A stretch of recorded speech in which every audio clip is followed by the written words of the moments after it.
Барс Медиа представляет.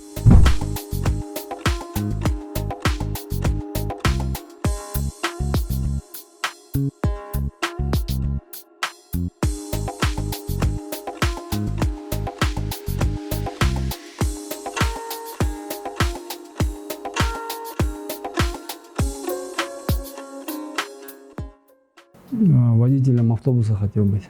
Мне всегда нравилось в автобусах или троллейбусах стоять возле кабины водителя. И кабина водителя с множеством кнопок, она оказалась какой-то волшебной комнатой.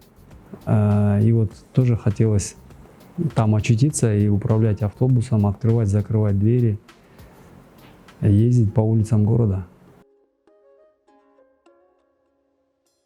То, что я закончил рано учебу, связано с тем, что я в школу пошел с 6 лет, и когда поступил в университет, именно наш выпуск, достаточно было 4 года отучиться, чтобы получить диплом. И там, где я проходил преддипломную практику, они сразу предложили мне работу. Поэтому даже в 19 лет я начал свою трудовую деятельность. То, что результат, может быть, относительно рано приходил, я думаю, что это результат постоянного труда. Я всегда верил, что усердный труд, он приносит успех. Я думаю, что я работал относительно больше других и работал не просто ради работы, а работал на результат. Мне самому нравится получать результат, потому что результат он мотивирует. И в какой-то степени везение. Этот фактор тоже есть. Родители у меня рано умерли, они были служащими. У меня сейчас есть 4 детей, супруга, она домохозяйка. С детьми очень интересно проводить время. Чем взрослее они становятся, тем больше интересно, потому что больше общих тем, общих интересов. Со старшими детьми, с их сверстниками и с их друзьями, я их всех знаю, лично знаком, и мы периодически все вместе общаемся в хороших дружеских отношениях. У нас очень сильный аспект родственности, взаимовыручки, поддерживания постоянных тесных связей. Воспитание детей — это, оказывается, очень сложно. Когда я был молодой, мне просто хотелось создать семью и чтобы у меня было много детей. Но я не задумывался, какая это ответственность, какие могут возникать сложности. Это все со временем, понимаешь, оказывается. Премьер-министр, он не говорил, что долго уговаривал и что я не соглашался. Нет, там один из депутатов спросил, как удалось человека с такой высокой заработной платой привлечь на государственную службу, где там небольшая зарплата и вообще сложные условия работы. И просто премьер-министр ответил, что путем переговоров. Когда мне было сделано предложение, можно сказать, я сразу согласился.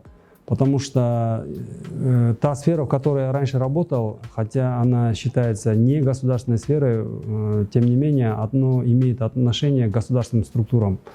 ЭКФР — это международный институт финансовый, который создан 2 правительствами, в том числе правительством Кыргызской республики. И косвенно мы тоже имеем отношение к государственной службе. И поэтому, по крайней мере, я работу в РКФР для себя воспринимал как службу.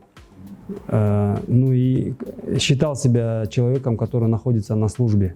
Если ты находишься на службе, то ты не можешь просто взять и отказать вышестоящему руководству. Поэтому мне как служащему было сделано предложение поступить на другую службу, и поэтому здесь я быстро согласился. И это был бы для меня новый опыт, новые масштабы, поэтому я согласился. Вначале для меня трудностью было то, что очень большой спектр вопросов мне приходится курировать. Если раньше я работал только в сфере финансово-банковской, это очень узко, то здесь очень широкий спектр. Это инвестиции, это фискальная политика, это бюджет, это вопросы ЕАЭС. Вопросы ЕАЭС в целом сам по себе очень большой и сложный блок вопросов. Вот сложность заключалась в том, что за очень короткий срок нужно было войти в курс дела, усвоить информацию и подхватить работу. То есть времени для раскачки не было. Ну и плюс буквально через 1,5 месяца, когда я пришел на эту работу, началась пандемия, в том числе и в Кыргызстане. Кыргызстана коснулась. Вот первый факт заражения был зарегистрирован. Ну и последовали карантинные меры. Приостановка многих видов экономической деятельности. Бизнес очень сильно пострадал, испытывал сложности. Ну и приходилось со всем этим работать. Несколько месяцев мы работали без выходных, с утра до вечера. Вот, ну, такая нагрузка серьезная была. Сейчас более-менее, вот последний раз критичный период оказался июнь-июль. Сейчас тоже ситуация стабилизировалась. Объем работы и нагрузка, она до сих пор высока, но не такая супер сверхнагрузка, которая была, допустим, там весной или в июне-июле. Сложность, которая тогда и сейчас сталкиваешься и которая присутствует, это большая бюрократия. К сожалению, так происходит, что большая часть работы уходит на бумажную сторону дела. Очень много ненужных движений, очень много ненужных бумаг. То есть есть задачи, которые можно прямо решить, но вот такая привычка, что ли, выработана, и где-то, может быть, для, скажем так, распределения ответственности оформляется очень много дополнительных бумаг, и это занимает очень много времени. Не знаю, вот элементарный пример. Раньше по всем вопросам, которыми я занимаюсь, которые относятся к моему блоку, будь то совещание, встречи, переписка или еще что-то, здесь было заведено так, что по всем вопросам в бумажной версии заносили документы. Огромное количество папок. Ну и вот благо получилось переформатировать. Как я пришел, я со своим отделом сказал, что если мне нужна будет бумажная версия, я дополнительно скажу. А так все материалы попросил направлять на электронную почту. Да. Это удобно и им, и мне удобно. И время экономит, и бумагу экономит. Ну, вот это маленький пример, и вот очень много. Одна из этих таких и сложностей, и проблем, и сдерживающих факторов – это много лишней ненужной работы. Немного государственных служащих, которые готовы взять на себя ответственность для достижения результата.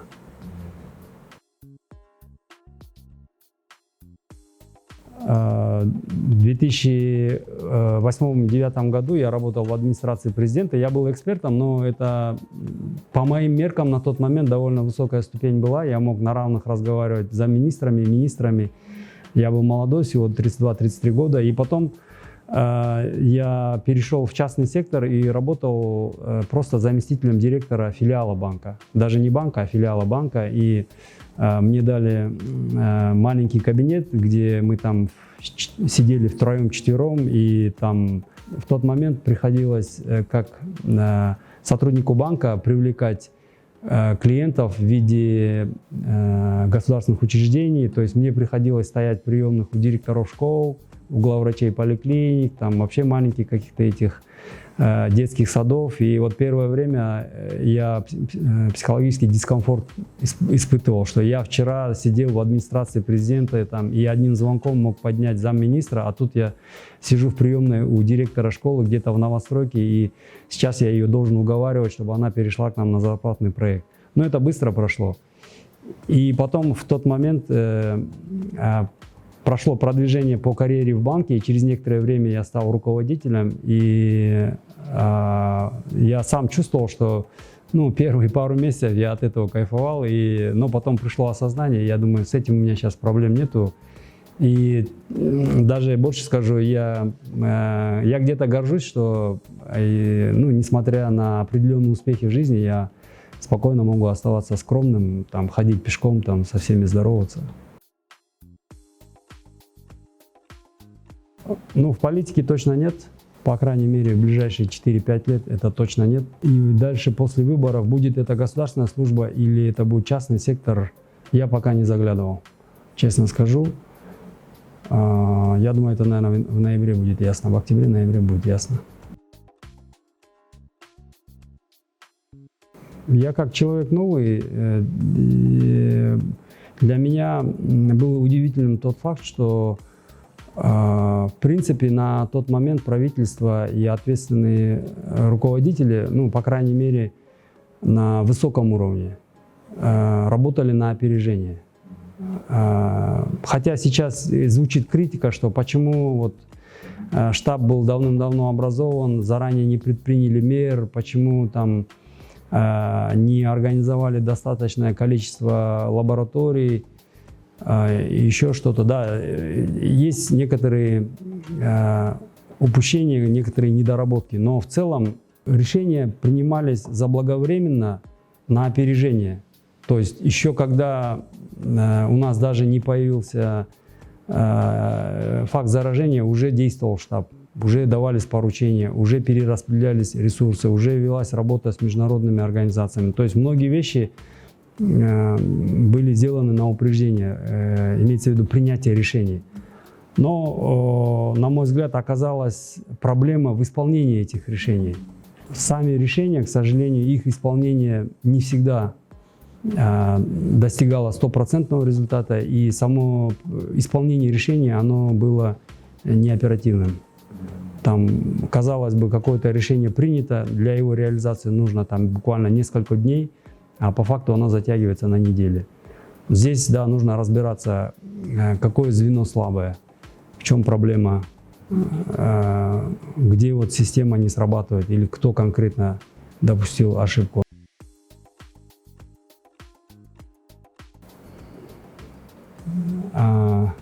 Многие качества. Юмор, чувство юмора, наверное. Чувство юмора. Чувство юмора и прямодушие.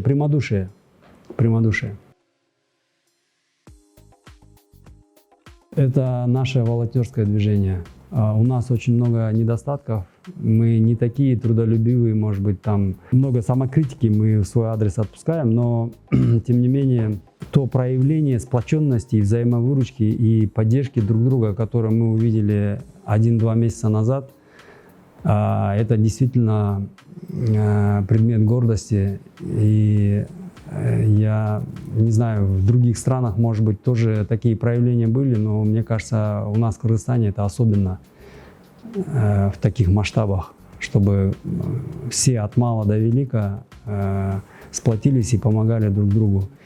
И поэтому я знаю, что где бы то ни было, если я где-то буду в поездках, я всегда буду рассказывать этот пример в других странах.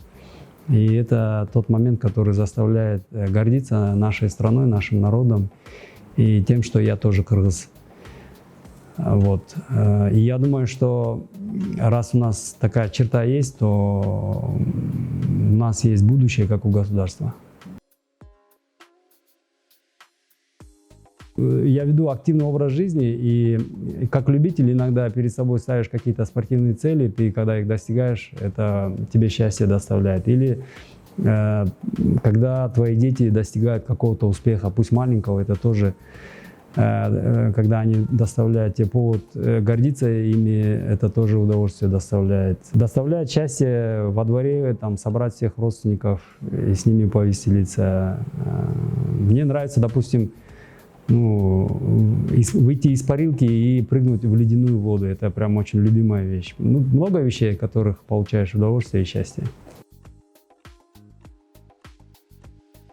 Вот если с точки зрения, чтобы чего-то добиться и чем-то пожертвовать, да, было такое, что если ты на чем-то акцентируешь, то меньше времени остается на другие вещи. В этом плане сожалений нету, потому что если чего-то я добивался, это было осознанно сделано. А Арман жөнүндө айтканда, есть небольшое сожаление, что мне кажется, лично я в молодости некоторое время я зря потерял. То есть если бы в молодости ко мне раньше пришло осознание, что нужно вести организованный образ жизни и ставить для себя цели, их достигать. Немножко раньше, может быть, на 4-5 лет, если бы осознание это ко мне раньше пришло, то я думаю, что некоторое время я бы с большей пользой провел бы. Когда я был молодой, мне просто хотелось создать семью и чтобы у меня было много детей. Но я не задумывался, какая это ответственность, какие могут возникать сложности. Это все со временем, понимаешь, оказывается. Вот, поэтому, наверное, когда человек создает семью, женится или замуж выходит и заводит детей, он должен понимать, что в первую очередь это очень большая ответственность.